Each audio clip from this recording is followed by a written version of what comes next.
What a great way to start the day.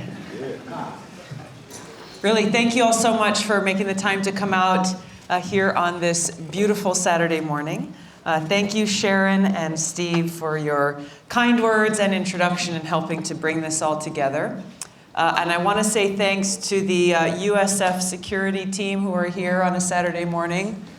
There they are. They're outside. They've been directing traffic and getting everyone in here. Give them a round of applause.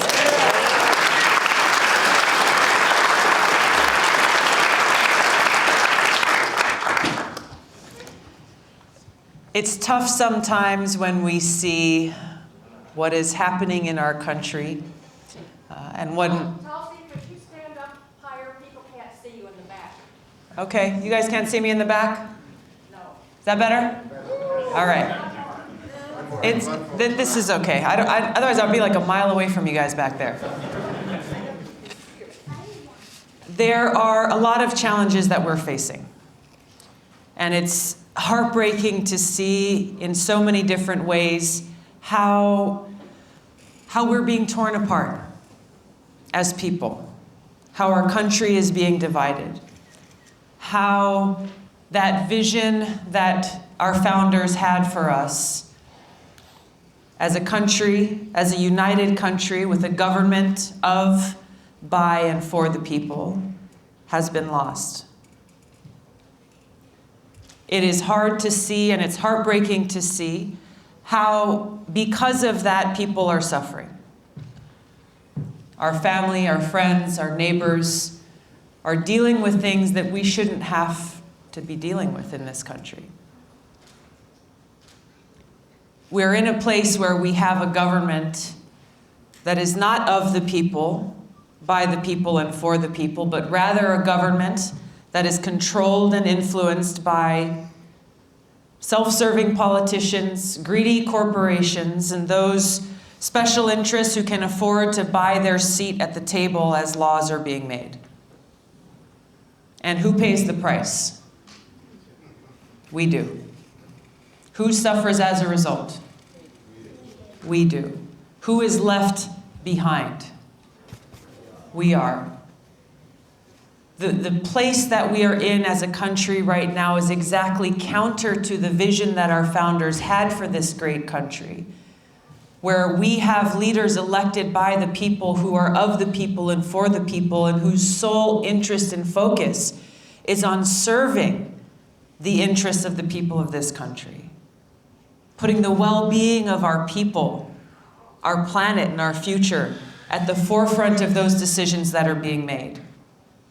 Instead, what we see is what's happening in Washington, where we have people who live in a bubble that is so disconnected from the reality that we are living in our lives across this country.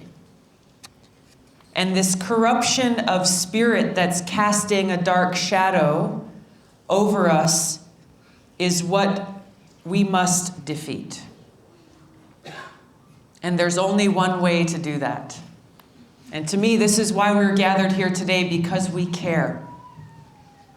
We care for each other. We care for our country. We care for our planet and our future. And we want to do something about it, right? Yes.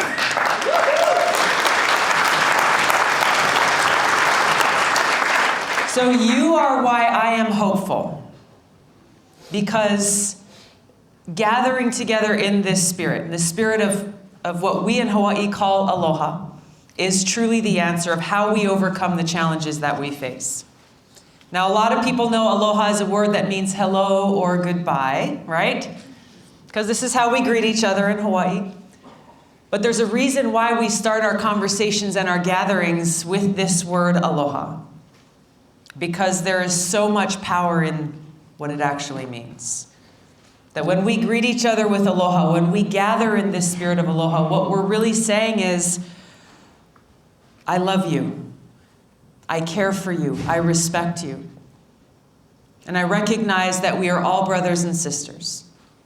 We are all children of God, regardless of where we come from or the color of our skin, who we love, how much money we make or don't make, what kind of education we have, all of these things that are so often used to divide us, whether it's by politicians or corporations or people in positions of power who pit one group of us against the other for their own gain, who tear us apart, raising fear and suspicions and fomenting bigotry between us for their own gain without any care for the pain and the harm and the impact that it has on all of us. This aloha spirit is what has the power to defeat that darkness with that love and care for each other and that love for our country. It is this spirit of aloha that unites us, that reminds us and inspires us about how we can build that path forward, that path that leads us to a future that is bright, that is peaceful, that is prosperous, that provides that opportunity and justice and equality for every single one of us. As we look throughout history, especially during those darkest moments, and we see how we have found our way through, it has always been when we, the people, stand up, when we stand together, when we speak as one for what is right and what is just, and for each other. And it is this time that we are in now that calls upon us to once again rise up and stand together. Knowing that when we do that, when we stand together, motivated by this care for each other, this love for our country, there is no obstacle that we cannot overcome.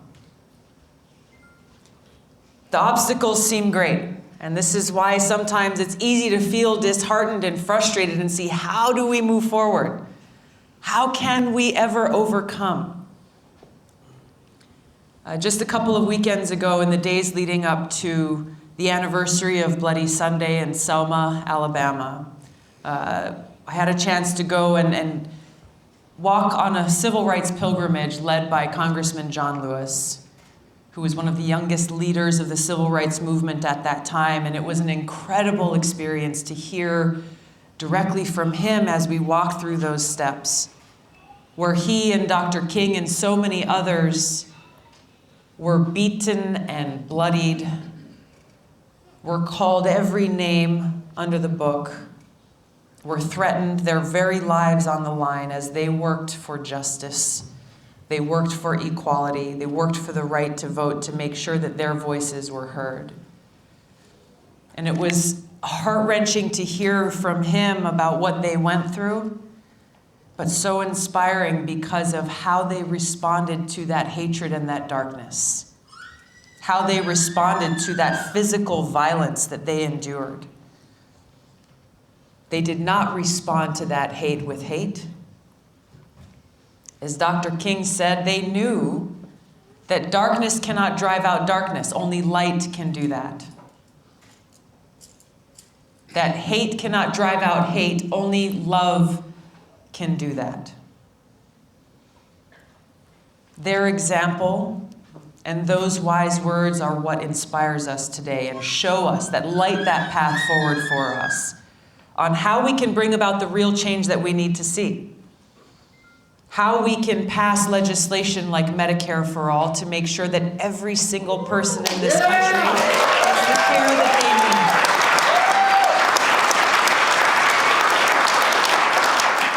they need. Lighting that path forward, showing us how we, the people, can bring about real criminal justice reform. How we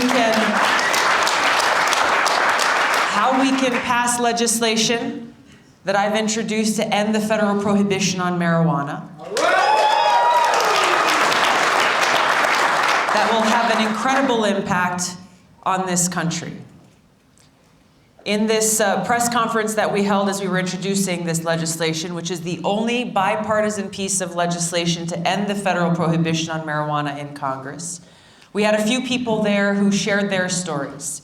We had small business owners and people who were working on providing medical marijuana to those who need it. We had researchers who were gathering evidence and data to say this is important to help impact people's lives.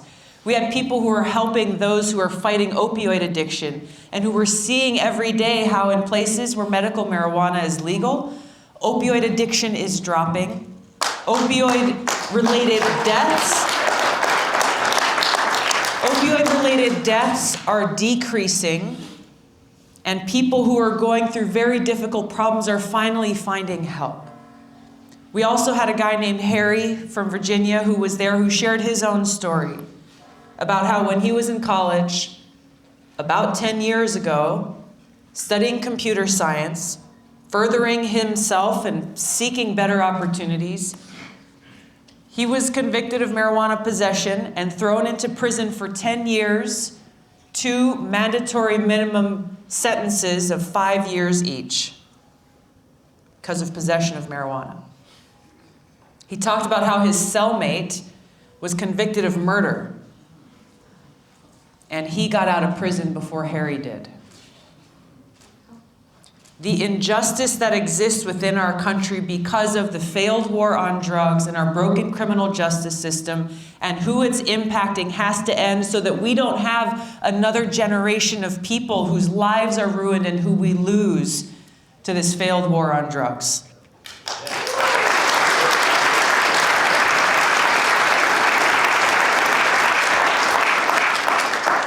You know, there are a lot of different issues that we need to address. I've mentioned a few of them. Dealing with the climate crisis that we're facing in this country and in the world is an urgent one that we all must stand up to demand real change to address. We've been talking about this issue for a while. We've been talking about how our policies and the way that we live has a negative impact on our environment. But we have not yet seen that kind of bold action and recognition from our leaders. That has to change. We also have to recognize how important it is that even as we take aggressive action to address this climate crisis in this country, that alone will not be enough. This is a problem that is facing our planet.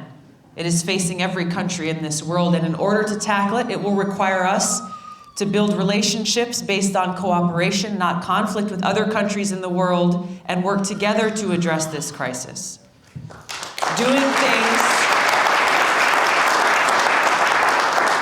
Doing things like re-entering the Paris Accords is a necessary and important step, but that alone will not be enough.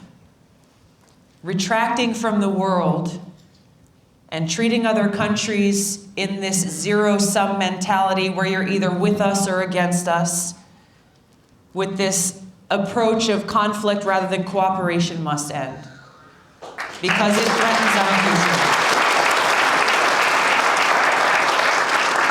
I want to close by talking about an issue that is central to all of these others that are pressing and urgent and impact our everyday lives, and that is the issue of the cost of war.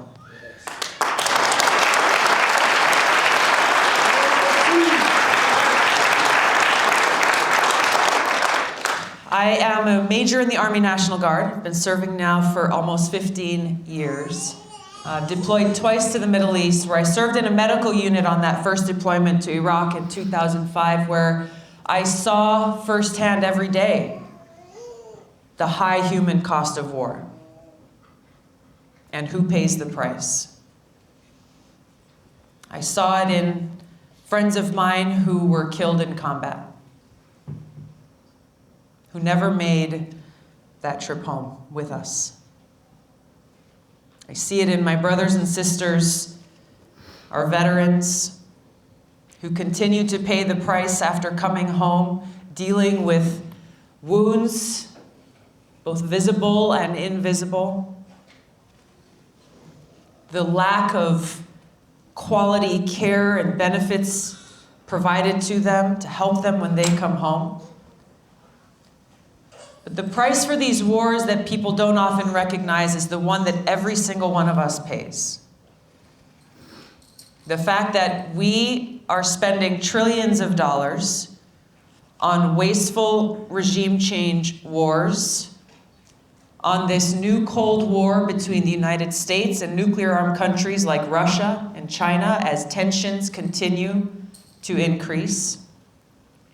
And this nuclear arms race that has been kicked off by actions like the one President Trump took recently in withdrawing from this historic INF treaty negotiated between Reagan and Gorbachev. These actions have put us as a country and the world in a position where we are at a greater risk of nuclear catastrophe than ever before in history. Now, what's interesting is as I share this information and talk about these issues with leaders in Washington, they say, really? Really? More than the Cuban Missile Crisis? More than the Cold War with the Soviet Union? Yes, the answer is yes. This is the reality of the threat, the existential threat we're facing today, and it should alarm every one of us here that leaders in Washington are either not paying attention, they don't know, or they don't care. This should alarm every one of us because that means not only are we not addressing this threat, but the actions that leaders in Washington are taking are actually making it worse. I'm going to get to why I bring this issue up and why it's important to every one of us. We in Hawaii had a huge wake-up call about a year ago when there was a text alert that went out to over 1 million phones all across our state that said, "Missile incoming, seek shelter immediately. This is not a drill." I want to let that sink in for a second. So we all have phones in our pockets. Imagine that on a Saturday morning, like the one we are gathered here today, people in Hawaii were just waking up, maybe thinking about, maybe I'm going to go to the beach today or go hang out with my friends. When this message comes across their phones, think about what you would do and how you would feel, who you would think about, where you would go if you got that message as we're sitting here today, knowing that there are just minutes to live. It was terrifying. People thought about, where can I take my family? Where can I find shelter? Where can we be safe? Father was trying to figure out which of his children he would spend the last minutes of his life with. Another lowered his little girl, couldn't have been more than 8 years old, down a manhole, thinking that may be the only place where she could be safe. That alert turned out to be false, but the reason why we reacted the way that we did is because this threat is real. And it's important for us to recognize this, not because we should sit here and be afraid and think we are doomed, but because we have to recognize the power it lies in our hands to make sure this is not our future. Because it doesn't have to be this way. We have the power and we must take action to change direction, to bend this arc away from war and towards peace, to make sure that our foreign policy is one that actually serves the interests of our people, that secures our country and furthers us closer to peace rather than nuclear catastrophe and war. This is why I'm running for president.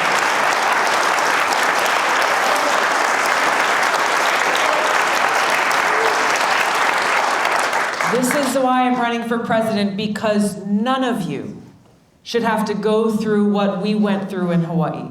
No family in this country should have to go through what our families went through in Hawaii. Not a single person in this country should have to live at any point in the day thinking about, what would I do if I got that message? We must change our foreign policy, the way we are relating to different countries, and build those relationships based on cooperation, not conflict, and work towards this future where we are getting rid of nuclear weapons rather than building more of them.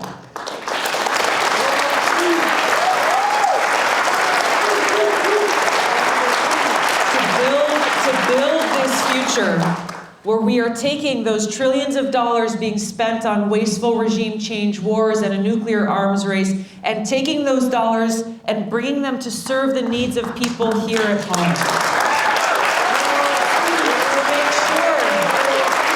To make sure that we have health care for everyone, to make sure our kids have a great education and a great future, to invest in a green, renewable, energy-based economy that serves us today and for generations to come. To make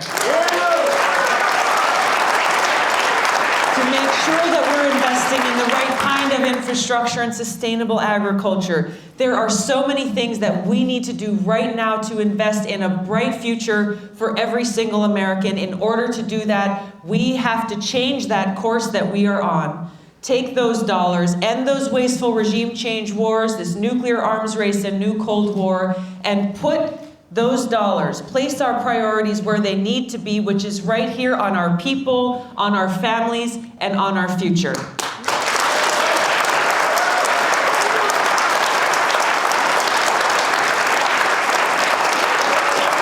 Now, in order to do that, this requires strong leadership. Leadership and all of us standing together, standing up against those in the military-industrial complex and those who have benefit and continue to push for these regime change wars and this nuclear arms race. The only thing that will overcome those powerful forces that have ruled over both parties in Washington for far too long are us, we the people. We, the people, are the only ones who have the power to make this change. No one else is going to do it for us. We cannot forget or underestimate the power that we have in our own hands.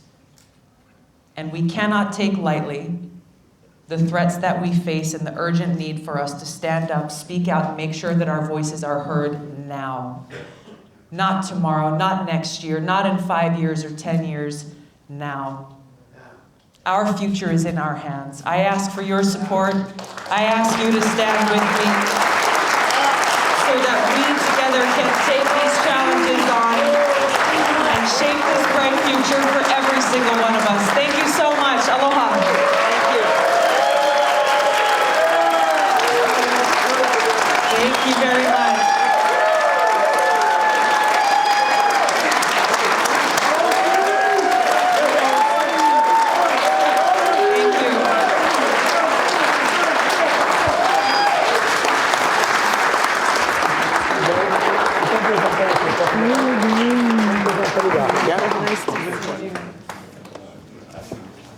I'll be right back.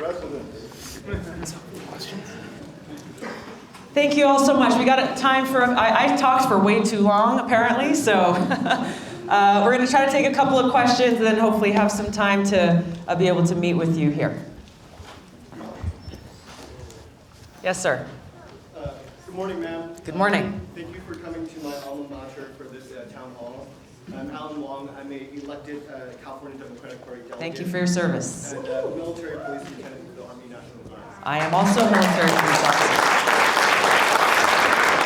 Where can I ask, where'd you go to OCS, or how'd you get? Fort Benning, Georgia. All right, very cool. During the recent 2 years, there's been a number of fires in California that have destroyed cities like Santa Rosa and Paradise, California, causing a tremendous loss of life and homes. My soldiers and I were activated through those fires. I saw soldiers that made sacrifices that caused them to lose jobs and drop out of their semester in order to serve. How can you, as president, enable California to mitigate and prevent such disasters and prevent such tremendous loss of life and property? Thank you very much for your service. Thank you for your leadership and your troops in responding and stepping up to serve the people of California during those times of disaster. I'm grateful to also serve in the Army National Guard for times like that, where we can actually help and serve our neighbors and our friends during their time of greatest need.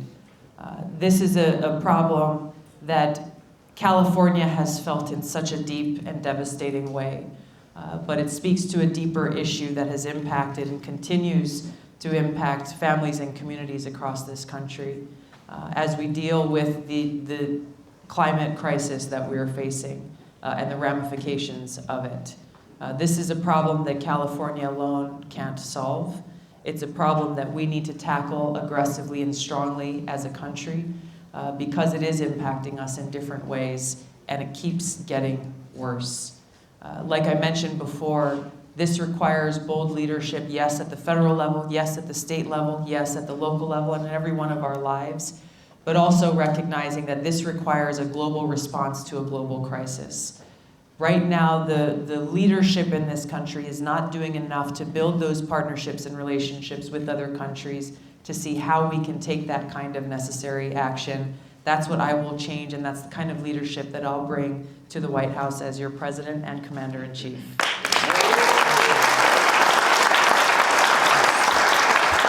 Thank you for being here. I work here at the wastewater plant in the city, and throughout the nation, the infrastructure is crumbling, the bridges, the Yes. water, wastewater. As a president, what would you do different to make sure our infrastructure gets the better grade? Right now, it gets failed grade. Yeah, thank you. Yeah, you know, in my home state of Hawaii, if you couldn't hear in the back, the question was about our crumbling infrastructure.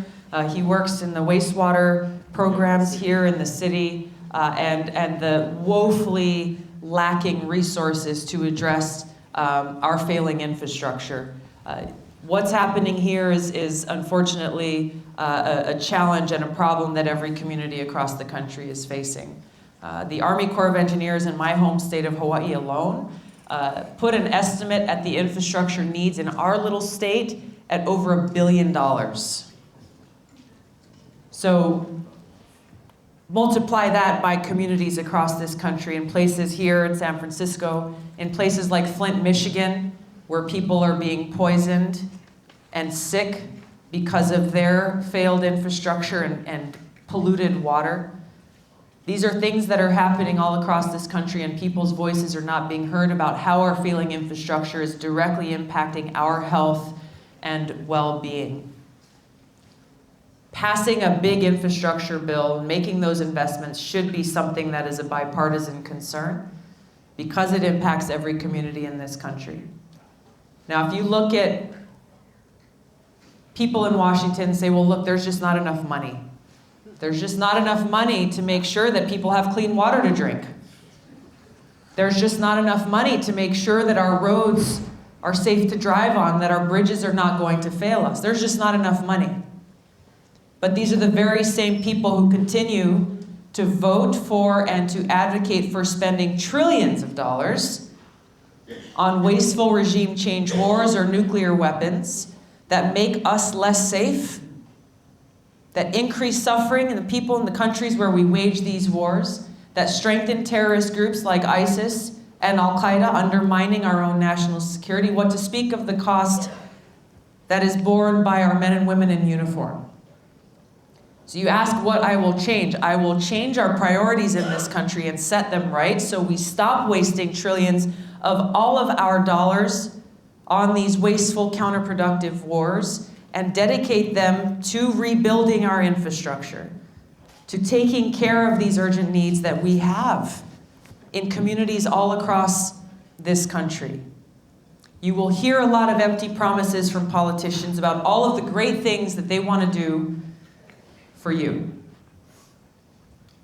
But unless you have someone in the White House who has that courage and that experience and leadership to bring about that change so that we are taking those trillions of dollars and bringing them here, then those promises will remain empty and unfulfilled. That's the change that I'm bringing and that I'm offering to you. Thank you.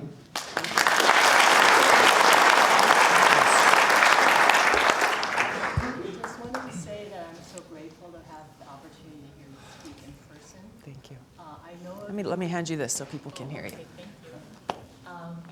I just want to say I'm so thankful to have the opportunity to hear you speak in person. I know you from the 2016 primary when Bernie Sanders ran.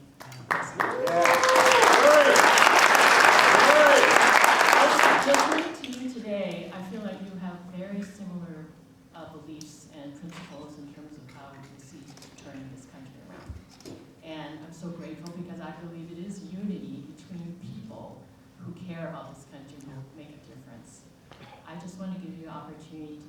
about how you feel, what separates you from Bernie Sanders, since you're both running this time. Yeah.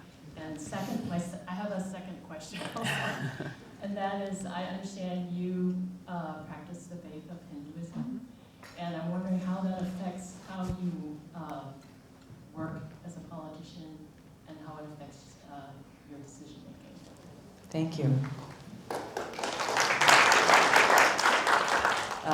Bernie remains a good friend, and I think he brings such an important voice to this country and the conversations that we're having. My decision to run for president was really based on that recognition that the most important job that a president has is as commander-in-chief. So the experiences that I have of serving as a soldier for almost 15 years, of being deployed to the Middle East and seeing and experiencing firsthand the cost of war and the consequences of the failed policies of this country directly, firsthand. I am not someone who is going to go into the White House and sit back and rely on the foreign policy establishment in Washington to tell me what to do. I don't have to.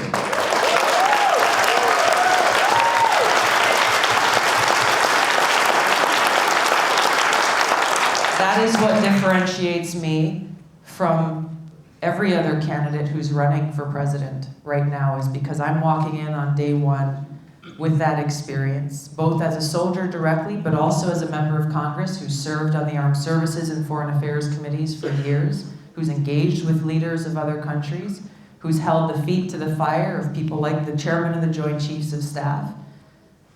I'm not intimidated by the stars that someone wears on their shoulders. I'm not intimidated by the military-industrial complex and what they're pushing for. I'm not running for president to be president. I'm running for president to be able to bring about this sea change in our foreign policy that is so necessary for us and for the world, and I'm most qualified to do that.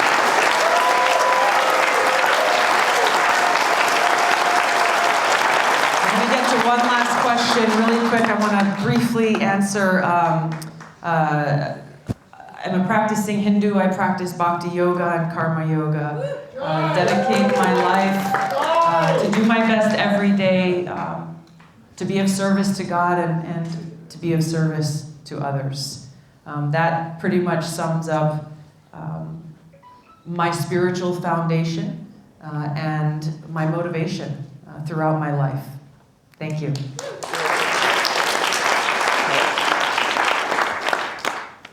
Hello, ma'am. What's your name? Anika. Nice to meet you. So I'm only 15. This is the first presidential campaign I've ever been involved with. Awesome. I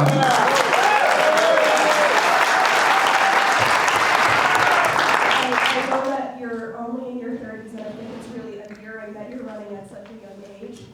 And as the potential youngest president of the United States in the history of this country, what do you plan on catering to the younger citizens of America?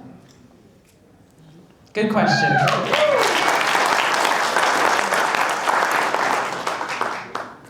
What matters most to what I bring to the White House and the presidency is the experience and the perspective that I bring. In 2020, millennials will be the largest demographic of any, and the first time that millennials will actually be that majority demographic to determine what kind of future we want for ourselves. It's important. It's to me, this is not about cater. Well, I'm going to cater to quote unquote young people or this group or that group or that group. The message that I have shared with you today about why I'm running and the kind of change that I seek to bring about is the kind of change that serves every person in this country. Not just one group or another, not one age or another, one race or another, one religion or another. This is about every single one of us.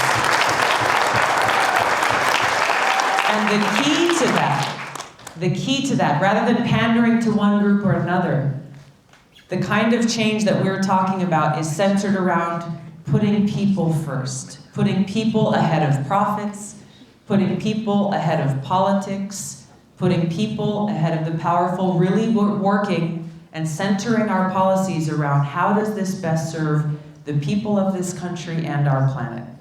That's my goal, that's my objective. Thank you all so much. I'm sorry we didn't have